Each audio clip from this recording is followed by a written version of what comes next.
Brothers and sisters, happy Tuesday to you. Derek Cronin here, just going to jump in with a little bit of an update. Seems like there's been a little bit of a calling for some of these videos to reappear, so hopefully we'll be able to get some more information out this way and do some more videos, especially right now with a lot of things going on in our world.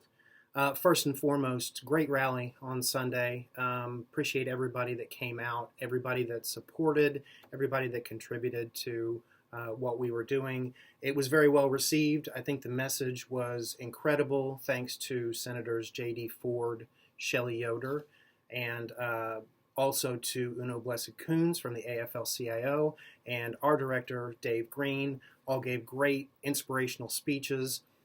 We appreciate them taking the time out of their day, and for our members to take the time out of their day on a Sunday, taking that time. A lot of people brought their families, which is incredible. It was great.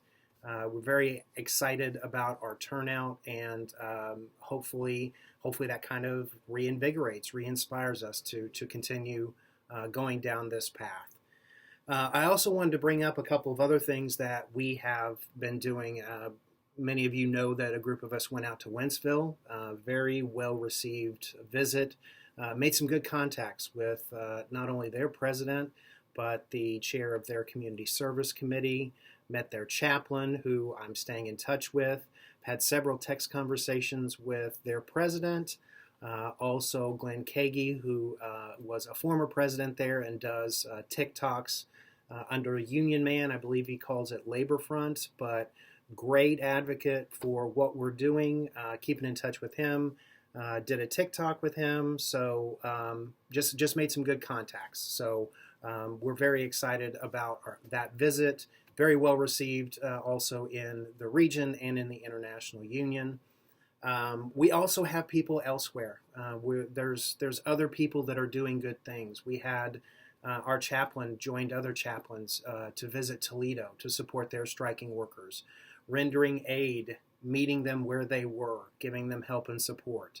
We've actually had a couple members go out to Cincinnati in the last week. So we're getting out there. It wasn't just the one visit. People are taking it upon themselves to go out and visit the strike lines and show support. So right now we know that there are some more plants that are out on strike. So we're going to be looking at, we got to get some details right, but we're going to be looking at another trip to help support those fellow union workers who are out on the strike lines in the very near future. So stay tuned for that.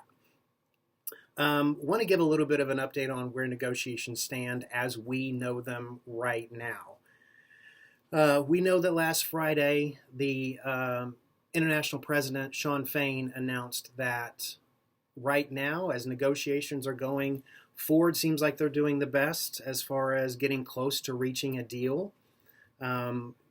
We know that GM and Stellantis are not moving so well, not moving as fast. So International Union called out 38 plants, parts distribution centers in 20 different states that impacted both GM and Stellantis. So just made a post on our official page that kind of gives a little bit of a summary of some of those plants that went out and a little bit of the negotiation updates as well. Right now, Ford is, like I said, leading the way. And the international president decided not to increase any more strike pressure upon Ford because they had been making such good progress.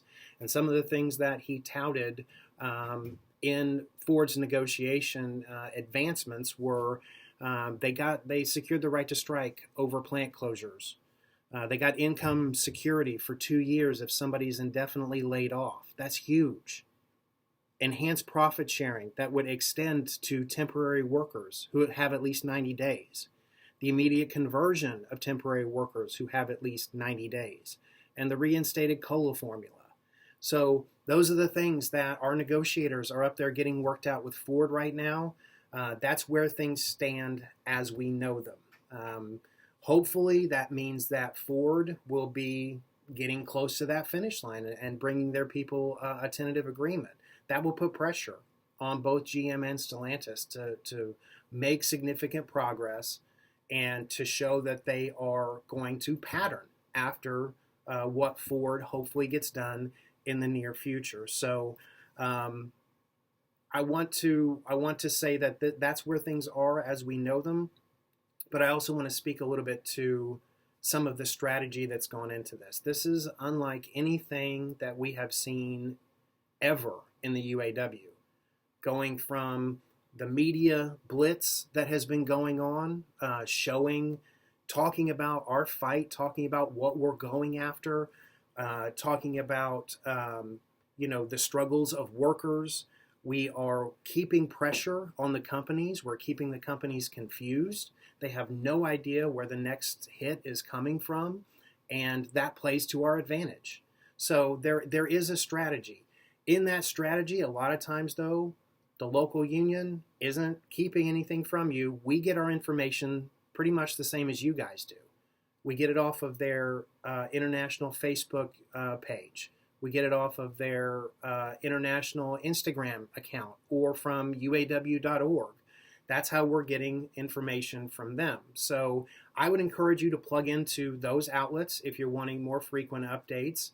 Right now, a lot of it is posting pictures from those people that are out on the picket lines and those people that are going out to support them, and those folks like us that are holding rallies to show our solidarity and to show our support. But there will be some important information that comes into some of those different social media outlets. But if we are to get any information that is different than what you're seeing up there that we can verify, then we will share that. A lot of times we get little piecemeal pieces of information, but things are moving very quickly and that information can change. We want to give our negotiators the ability to negotiate in good faith, and we don't want to be telling you something that could change in the next 24 hours. So we want to give them all of our support. We want to give them all the ability to negotiate us a good contract.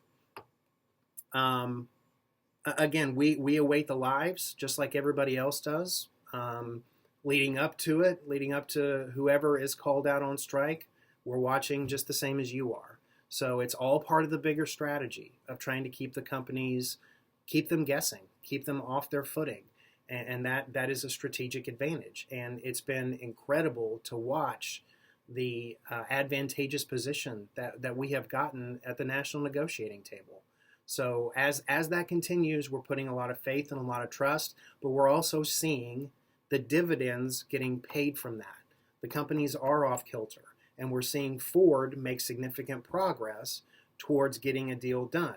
Hopefully that translates into General Motors and Stellantis following suit, but we will keep our fingers crossed. When we get information, again, we will share it with everybody, but as of right now, we don't know the next time that there's going to be a Facebook Live. We don't know what the next step is going to be, whether that's increased strikes against General Motors, Ford, Stellantis. We don't know. We're going to be waiting on the international president, Shawn Fain, to come out and make that announcement. He has not scheduled a Facebook Live as of right now. As soon as he does, with maybe some negotiating updates or possible further strike action, we will make sure that we post that and get it sent out so people can plug into it and stay up to date. One last thing that I want to point out, we got a flyer today from Region 2B. It is posted on our Facebook page, and it was also sent out via mass text. And it's this flyer right here. So what this is that it is the Region 2B, essentially an additional strike assistance fund. Any donations that are made to this fund will go directly to Region 2B members. How can you help? Members in Region 2B who are impacted by the strike will be receiving up to $500 per week, but financial donations from supporters can help ensure that our members can hold the line as long as it takes. This is a financially taxing time for us. The International Union is providing that $500 of our dues, our strike money, back to us to help us support and sustain during this strike. But things like this that the region is doing will go that extra mile. It's going to be on an as-needed basis for people who are in need in Region 2B. But I would encourage you and encourage anyone else that you know of that wants to show their support and solidarity, please share this with them. Again, it has been sent out via mass text. It is posted on our official Facebook page as well.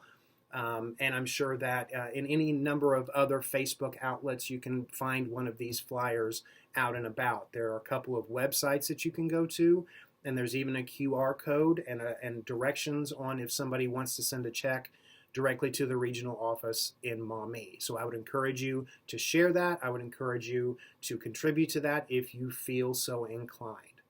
So that's what we've got right now. Wanted to jump back in, start doing some video updates. Hopefully there will be a couple more come out in the very near future. When we know something about what's going to be happening, when we get a Facebook Live, when we know that the president's going to be doing a Facebook Live, we will share that information. Until then, that's where we're at right now. So hopefully we will be seeing some information come out soon, but until then, solidarity.